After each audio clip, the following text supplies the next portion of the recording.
how overpowered group play is in Diablo 4. I will do group play, but I'm waiting to get to finish the campaign for it, and then I'm gonna play with a number of different people. Hi everyone, I want to talk about groups and how ridiculously overpowered group play is going to be in Diablo 4. Oh. And I can give you some examples. So generally group play is going to be quite a lot better than solo play. We have seen this in other games, for example in Diablo 3, where generally group plays are always more efficient. You have Yeah, I feel like, was this the case at the end of Diablo 3?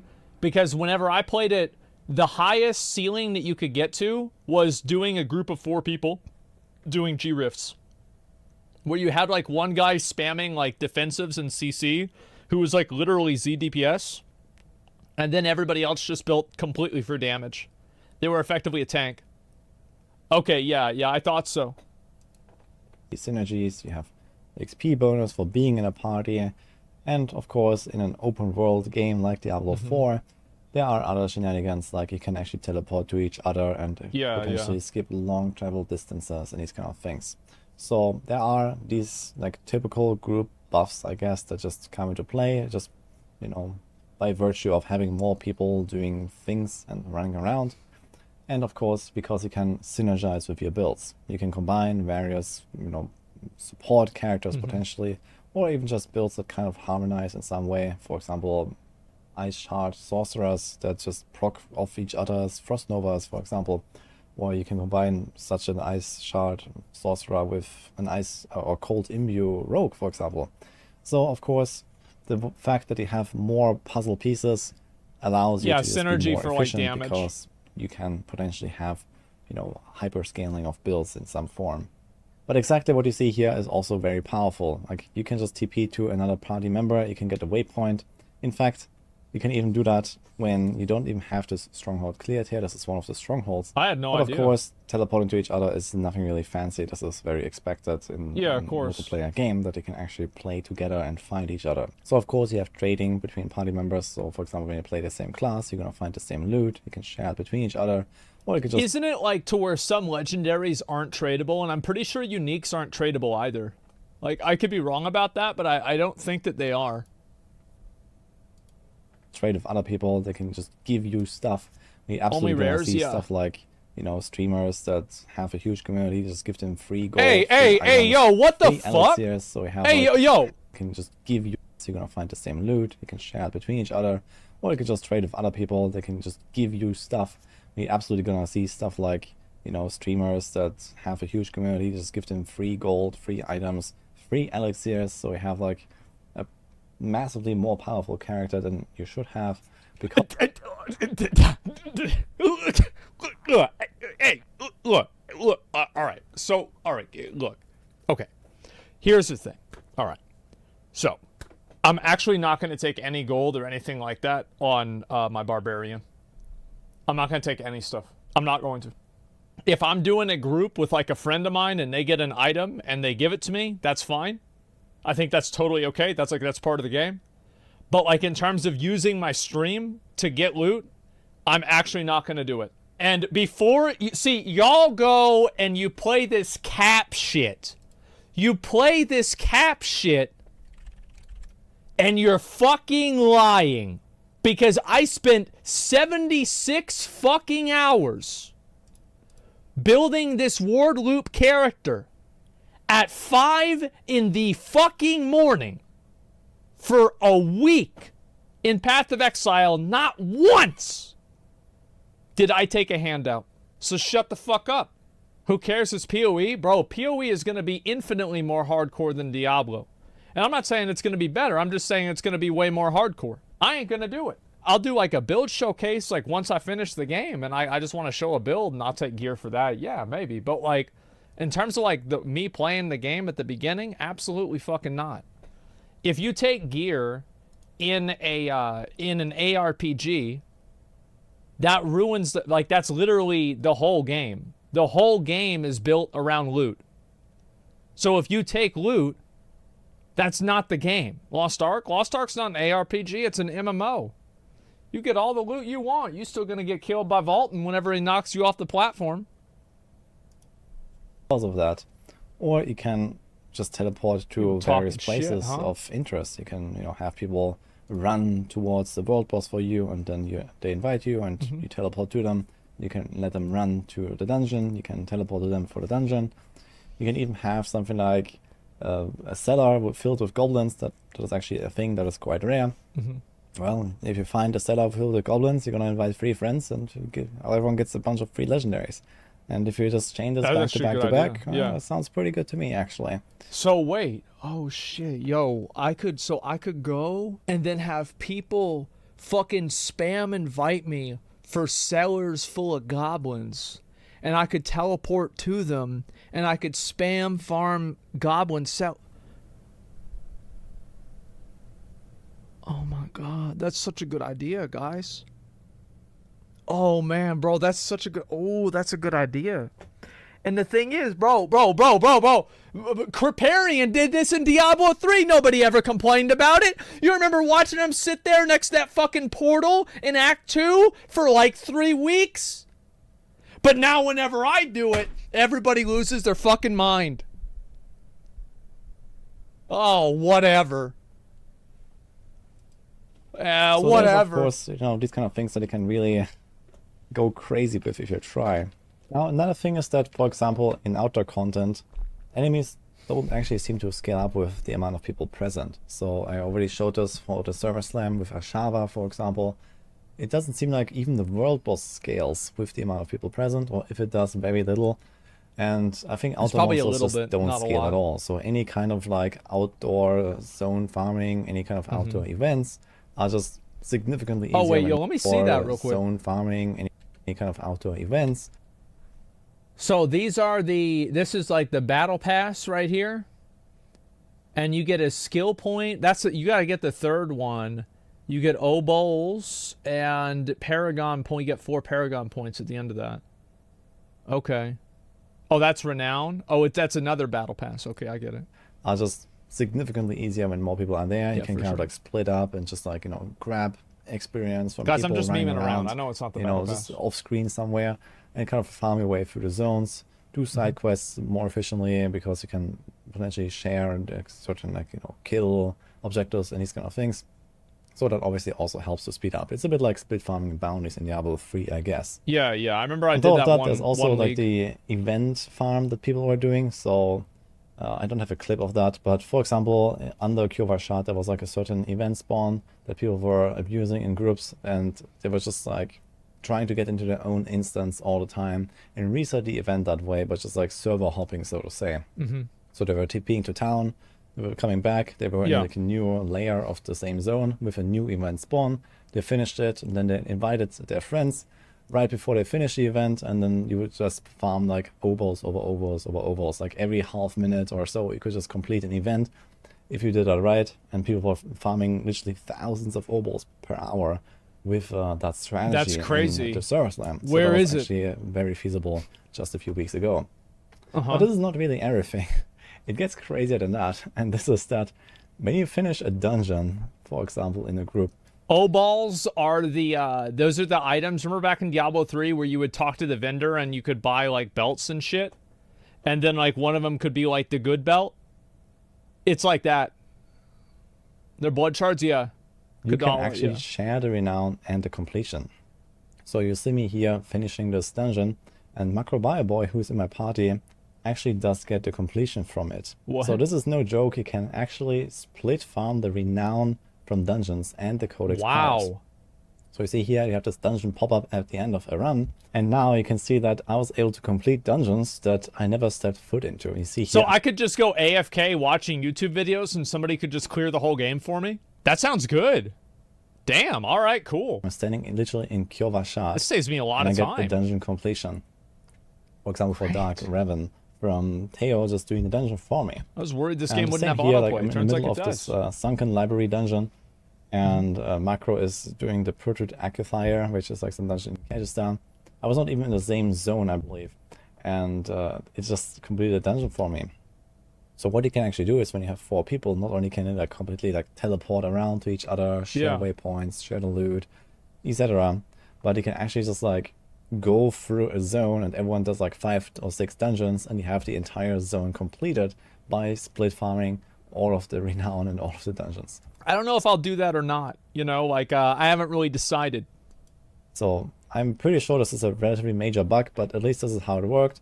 Apparently, even going back to the open beta, people were apparently doing this, and I have also just retested this, and it seems like it's still there. So, which, by the way, like that, it should not work that way. Like you should have to be inside the instance to get credit for clearing the instance. Like, I don't want to see them handicap the whole game because a few nerds want to farm gear fast. Like, I don't give a fuck about that. Who cares? Like, I really hate, like, WoW does this all the time where, like, there'll be, like, 35 people that are exploiting a system, and then Blizzard, like, nerfs the system for everybody and makes it just, like, bad. And it makes the game, like, not as fun. So, like, it's more important, I think, for the game to be fun and, like, easy to play than, like, them putting up all these roadblocks just in case, oh, we don't want somebody getting too far ahead too fast. Please don't do this. How the game works right now. I mean, we might see a patch of this, maybe not. Yeah, that's At least Lizard. I don't That's think that Lizard we're gonna see a gameplay. patch in time. You know, I'm pretty sure that people are aware of this. People are getting ready to do their Yeah, this strat is silly. exactly revolving around this split farming strategy. And of course, this is pretty important. Right now, I would estimate that like a really fast solo player can probably complete, you know, a full renown like zone in maybe like, you know, 4 to 6 hours or something like that. You know, just going through the entire Fractured Peaks on a fast build, doing all of the dungeons, and then doing the strongholds, collecting the altars and the waypoints, and then maybe a few side quests. And at some point, you're kind of done with all the renown. Yeah. And of course, if you can like literally multiply the speed of like half of these objectives by a factor of 4 or so, then yeah, it's gonna be pretty fast. You know, you can probably do like an entire zone, like an entire probably region like an hour of dungeons, like the entire Fractured Peaks, in maybe like an hour or less. Yeah. If you're really fast with a That's team nuts. of 4. At the very least, when it comes to the dungeon renown grind.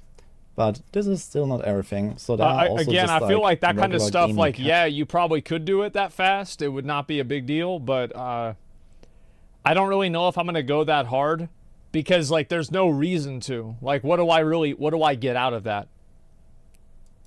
Mechanics that are extremely group biased. So, for example, talking about nightmare dungeons. So when you run nightmare dungeons, you have to use those sigils, and you also find those sigils when running them. And it appears like they actually drop for everyone in the party. So you can go in with one sigil and potentially come out with like 10 of them or so. Yeah. And one really important strategy to maximize your efficiency when farming those nightmare sigils, which is like the primary way of leveling to 100 later on, at least once you have done all the other stuff, is you want to chain the same dungeons of, you know, a certain tier that you can farm fast and efficiently. So you want to try to stack up the same dungeon so you don't have to travel time, because every time you open another dungeon, you have to go there, and this takes like half a minute, 1 minute or so. So if you skip the travel and you actually potentially even split farm in a dungeon, you can do this really fast. Like some dungeons are definitely very well designed to be split farmed so that you can complete objectives at the same time. And the XP This that is you some gain min-maxing shit. inside God a damn. dungeon is actually always shared, no matter where you 30 are. seconds? Oh no. Well, the thing is, like, these are people that are trying to get, bro, these are the dudes that are trying to get their name written on Lilith's titty. I mean, obviously not this guy, right? Because, like, he was in the beta, so he can't participate in it. But, like, these are the people that are trying to get their name written on her boobs or on her thigh or something like that for the statue that Blizzard's making. So, like, if you want it, bro, if you want to make it onto there, like, you're going to try to play the game the best way. Bro, you min-max. Like, what's the best time to min-max a game? Before it comes out. Because that's min-maxing. That's meta-min-maxing. Because now you don't have to think about min-maxing whenever the game is out. Because you've already planned out how you're going to beat the game before it comes out. Because that's how you play video games now. That's life. Actually stand at the entrance and get XP from your other party members, just killing something at the end of the dungeon. So you don't have to worry about losing anything there. And on top of that, you find all these nightmare sigils, so it's much easier to actually chain run the same dungeons over and over as a team, or at least chain like the best dungeons, because there's definitely better and worse dungeons. There always is going to be like that. You just go there, do like 10 runs of this dungeon, everyone opens their sigils, and then you go to the next dungeon, and then everyone opens the sigils again. And you repeat with just like, you know, the 2 or 3 best dungeons on repeat all the time. Whereas, for example, a solo player will have a much higher variety and a much more downtime as well because of the traveling in running those different nightmare sigils. But that's I think that's true. Having to run to each dungeon is kind of annoying. I wish that, like, one thing that would be cool that they could do, maybe for, like, end-game players, is, like, after you complete, like, a tier, I don't know, 70 or 80 or something like that, you unlock a teleport to that specific dungeon, same as they have with, like, Mythic Plus. But the only thing there is, like, then maybe everybody will get there, and, like, nobody will be moving around in the world. Like, I don't know. I don't think it's a big deal to have to run to each dungeon, no. Especially because, like, a lot of people are like, their frame of reference of, like, is running to each dungeon annoying? Your frame of reference is the beta whenever you didn't have a mount, right? So, like, whenever we have mounts, I bet it's not going to be as bad. Thing, you also have the option to revive each other. So you see, for example, when you do like a really hard nightmare dungeon, you might actually like use up all those revives that you have. You see here on an ancestral tier sigil, there's only 4 revives. But if someone dies, you don't actually lose one of these revives. It only actually counts when you get up at the last checkpoint. But in a team, you can also revive each other. So as long as it's not a full team wipe, you can just revive each other. And it's also relatively easy to do so, because you don't actually need to channel. So, like, if somebody gets downed, it doesn't count as a revive? Holy fuck, that's insane. I feel like that's broken. I don't know if that's... I don't know if it should be like that. I don't know. I think that's kind of like... That seems really cheesy. A revive, like from start to finish, it takes like 4 seconds or something like that. But the content's that hard. Channel can be interrupted, and you can come back and continue the channel. So you can just kind of like, even if there's monsters around, for example, you can just click on it, maybe half a second or 1 second, then, you know, run a circle, come back, stun the monster, and then finish the revive or something like that. So it's actually relatively easy to abuse the system and just revive each other all the time in case someone dies. And of course, especially when it will come to something like Nightmare Dungeon pushing, you actually want to stack up this sigil powder so that you can craft those highest tier Nightmare Dungeons, potentially get one that is like relatively easy and has also... afflictions, by the way, like you play PoE, those are just like map mods. It's pretty simple, like what's going on here. I feel like maybe there might be too many tiers of dungeons. Like 100 tiers of dungeons seems like a lot, but we'll have to play the game and see how it is. Easy affixes. And of course, with more people dropping all these sigils, it's going to be a lot easier to actually get those sigils that you can then try to open and then run together and get even more sigils. And you can just like kind of perma print these sigils if you do like some group content, so to say. So even if you don't aim for like a tier 100, you could just do this for a little while on like some kind of high tier. And you're going to produce so many sigils that you can salvage for the sigil powder that you kind of like set up for, you know, the end of time, so to say. But that's still not everything. There is actually also boosting in Diablo 4. So you can not just, you know, complete a renown objectives for someone. So you can just get carried the whole time through the game and not have to play the game. Well, fuck. I mean, that saves a whole lot of time. Wow. Okay, great. It's autoplay, yeah. Except instead of the game playing, it's another person. Actually standing in town AFK, but you can also boost their characters to high levels really fast. We tried it out. Like I don't care about boosting. Like that's just the thing is, like, what are you gonna do? You're gonna make it to where people can't play with their friends? Like, what the fuck, right? But I do think that overall, like, they should make it to where like you don't get credit for shit if you're not inside of the dungeon. Like, that just seems stupid to me. You should have to be inside of the dungeon to get credit for it. Come on. In our team, so we make a fresh character and we just skipped campaign. There's like the skip campaign button that after the first character that you have played, you can just make a fresh character. And you can just go straight to the capstone dungeon and boost someone through this capstone dungeon. And the thing is that a low level character, like a level 1 character, walking into the capstone dungeon that's like level 50, you do get a lot of XP. And again, you don't even have to be in danger. You can just stand at the entrance and just, forego the group XP buff, which is not really that... is that a bad thing? Because, like, the only way somebody would ever be in that position is if they already have leveled one character. Is it a big deal that somebody can level their alt really fast if a friend helps them? I don't think so. Like, I really, yeah, like, I don't, like, who cares? Who gives a fuck, man? Like, yeah, it doesn't seem like a big deal. And just be protected and an AFK leech, so to say, in Yeah. the entrance of the dungeon. So and fun. then the Yeah, carry it's a just PvE finishes game. the boss, and you have Nightmare difficulty unlocked. Well, there you go. And then you repeat that with the second capstone dungeon, and you have Torment difficulty unlocked. Mm-hmm. And well, now you're like a level 30 character already after like, 5 or 10 minutes or so of completing these capstone dungeons. 5 minutes. And we tried to just like keep going a little bit after that, and we managed to boost one of our characters to level 50 in, I don't know, something like 45 minutes or so is probably quite achievable. So if you have like a 45 minutes and you're already level 50. Holy shit. That's fast. And again, I think this is totally fine. This is not a big deal in any regard, in my opinion, because these are people that are like they're playing with their friends. This is not their first character. Who cares? fast build, maybe even faster. Like, is the game better because you make it take longer for somebody to level an alt? Like, come on. So we weren't like really trying to like super optimize around, trying to defeat super low level enemies. So Yeah, the only way you complete a campaign. Least, yeah, exactly. When we did that, but when you have like a really end game character, you can go real fast. You can fly through those dungeons, and some of those dungeons are Dude, thanks for your really good subs, to man. farm. Thank you very much, man. And of course, in a group, man. you can also just reset a very dungeon whenever you want to. You don't actually have to wait this like half a minute or 1 minute or so in front of a dungeon after completing it to try to reset it. In a group, you just... I love how people say rip hardcore race.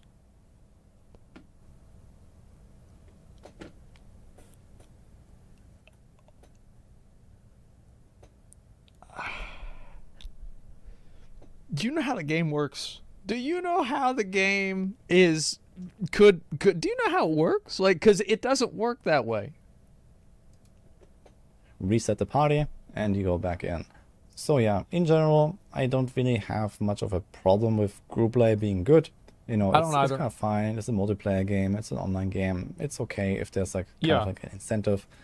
I do have to say that some of these are a little bit over the top though, especially like this AFK leeching in dungeons, this AFK leeching in town to get free down.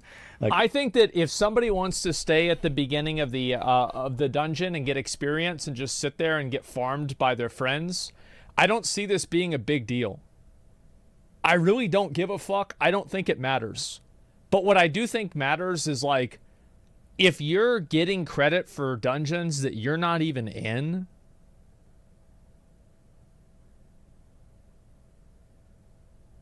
come on.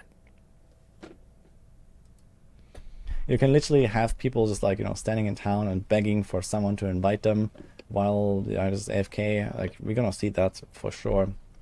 And of course, trading is very, very powerful because rare items can be as good as legendaries later. They can be. So in general, late game. group play and any kind of interaction with other people is very strongly, recommended. And I would even say required for any kind of competitive play. So if you're trying to be that's what kind of sucks is like whenever people want to be, I feel like they need to they need to tone some of this stuff down for like season 1. Probably tone down like getting credit for shit whenever you're not inside the instance. Definitely fix that. Everything else I don't really think is a big deal. Like, if you're inside an instance, I don't want to have them be like, oh, there needs to be like this, there has to be this proximity area, and you can't be outside this proximity area, you don't get experience. Like, why? Like, what is, like, who is this for? Like, why, like, does this really make the game better, or does this, like, just stop, 17 neckbeards from no-lifing the game quite as much? Like, fuck, who cares? I just don't want to see them make changes. Like, the point that I'm making, right, is like, I don't want to see them make changes to throttle what 0.01% players are doing, if those changes are at the expense of the game. Like, you make the game less playable and you make the game worse in order to make it to where these high-end players can't exploit it. It helps stop botting and RMT. Bro, if somebody, like, I am not, like, here's my perspective. I will not accept a diminishment of the quality of the game or the playability of the game because Blizzard is unable to uphold their own TOS. If Blizzard cannot uphold their own TOS, I don't want to be punished by it. I don't want to be I don't want to get shit on. I don't want to have the way that I play the game get nerfed or be worse just because Blizzard can't figure out where the bots are. At the top, if you want to try to race to 100, maybe they'll add a Diablo token. As a solo player, you basically have absolutely zero chance. So just let me tell as much. And in general, of course, we don't have leaderboards in the game, so the competitiveness is not exactly like, you know, very there, so to say.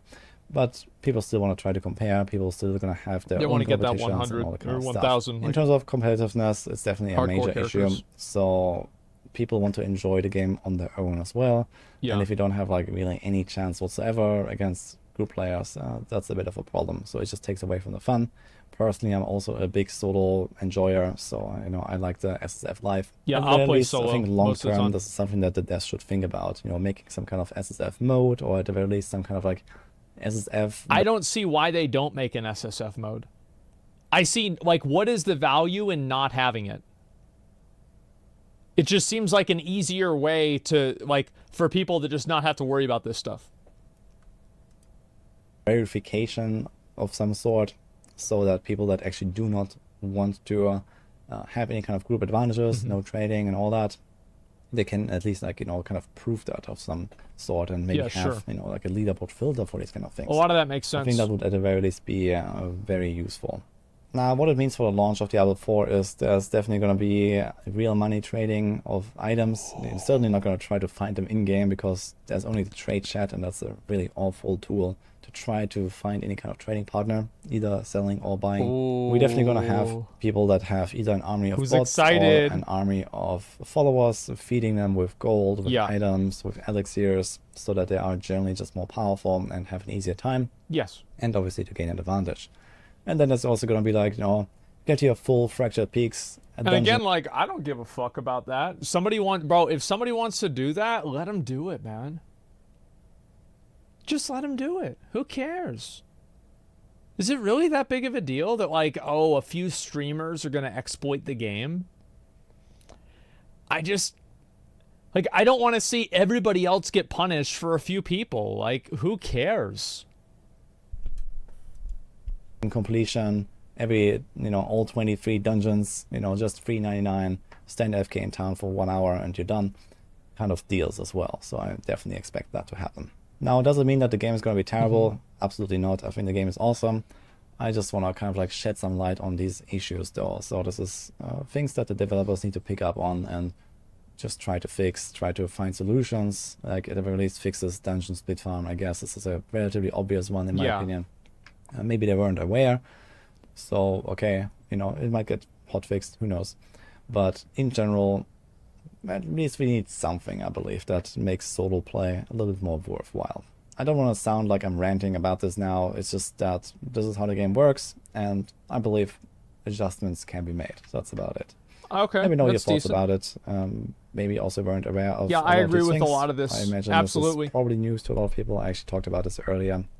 I did have a little podcast session with some of the PoE guys. I had Scissoran, Steel Mage, Nugian, and Karn, some really big PoE boys. They are going to start on the hardcore as well, trying to team up and get the level 100 first, which, well, I'm going to try solo, but it's going to be quite fun to see the difference between groups and solo, and let's see how crazy it can really be. In any case, I think that you'll probably have the first people that do it will probably be in groups. That's kind of like what makes the most sense, but I think there'll be a lot of people on that 1,000 leaderboard that aren't in a group. Hope you enjoyed this. Let me know what you think, and I'll see you guys next time. Yeah, I remember groups were actually bad on release for Diablo 3, and then they got buffed way later on, like halfway through the game. The game are fair, we need to delete RNG because someone can find a really good item early and they can level faster. Oh my god! Oh my god, we have to nerf it now! This is a good video though. I think this is actually a really good point. I didn't even know about this, so I'm really glad to see it. And yeah, I'm super happy about this race because now I'm gonna get hardcore death clips, man. Like I have been on life support by these classic WoW death clip like compilations. They're so fucking good. So I'm not even worried about it. I'm just happy that I've got more death clips to look at, you know? That's all there is to it. If you're having problems updating, make sure Battle.net's closed down completely. Yeah, if you have problems, I know about this. I've done it before. Go into your task manager and close the Battle.net like update agent. Like, and that completely closes like all Battle.net processes and not just the active application that's on the top of your task manager. You have to do both of those. But yeah, I'll go ahead and link you guys this video. This is a Wojito video. Wojito is like one of the Diablo 3 guys, and he played the game like pretty much the whole time through. So he's very, very, very dedicated.